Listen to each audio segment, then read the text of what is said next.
करता लक्ष्मण डुडवे एवं श्याम डुडवे बाटवा, सिंगर करण चौहान, ग्राम छोटा दुलवानिया वाले एवं मेरे साथी सहयोगी रवि डावर सेगवी वाले।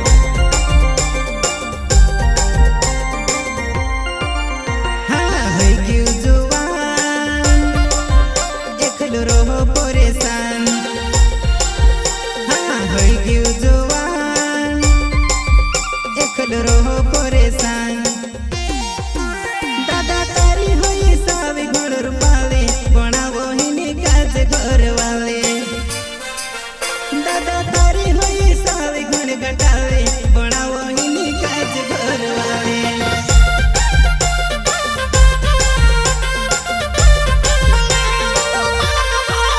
हाँ होई क्यों जुवान एकलो रहो परेशान।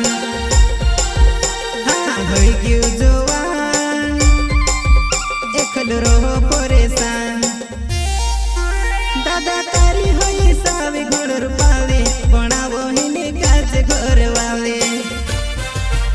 दादा तारी होई सावी गुण घटाले बनावो हिनी काज घर वाले। Shri Shyam recording studio Parsur, music director Vighnesh गोरे।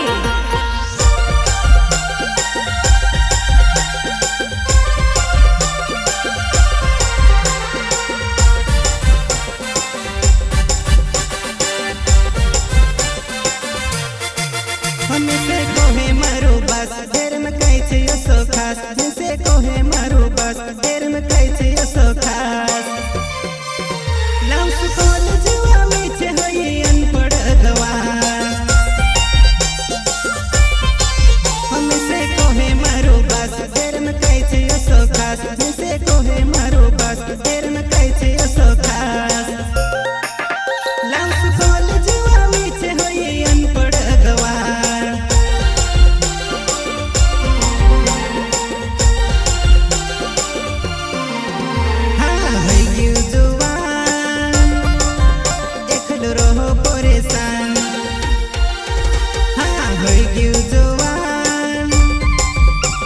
रहो परेशान दादा तारी होई सावी गुण रूपाले बनावो हिनी काज घर वाले।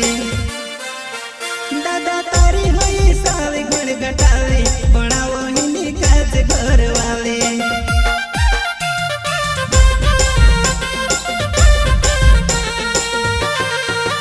हाँ होई क्यों जुवान एकलो रहो परेशान।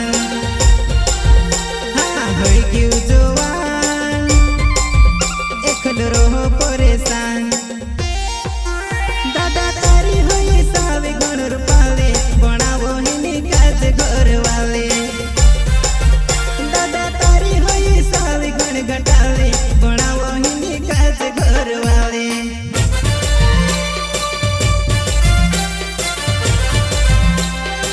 प्रस्तुत करता लक्ष्मण डुडवे एवं श्याम डुडवे बाटवा, सिंगर करण चौहान, ग्राम छोटा दुलवानिया वाले एवं मेरे साथी सहयोगी रवि डावर सेगवी वाले।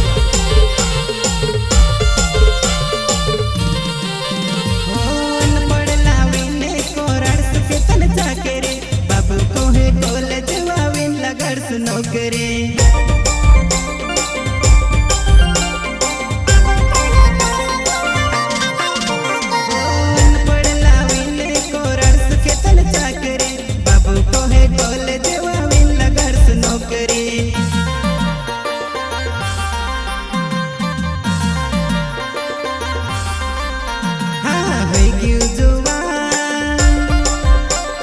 रहो परेशान हाँ होई क्यों जुवान एकलो रहो परेशान।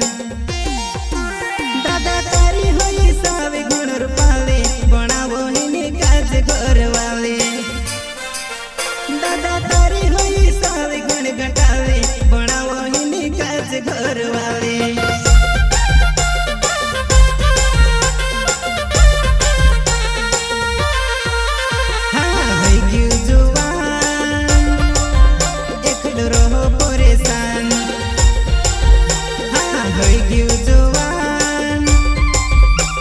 खुद रहो परेशान।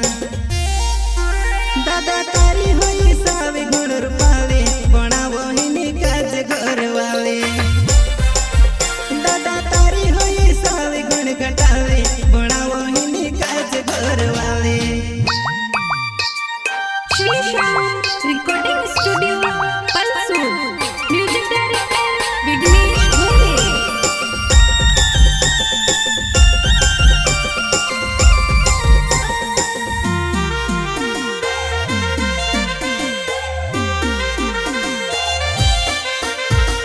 नौकरी आवे लागे मिसे घणी रे नखरावे, अनपढ़ लाई देर होई घणी रे चतरावे।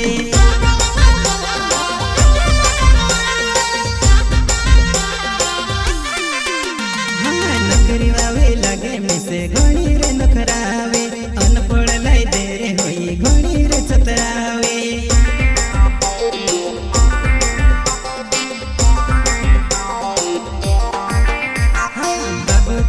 बेटा हिनी मन की तारी बात तार गवती अनपढ़ गवा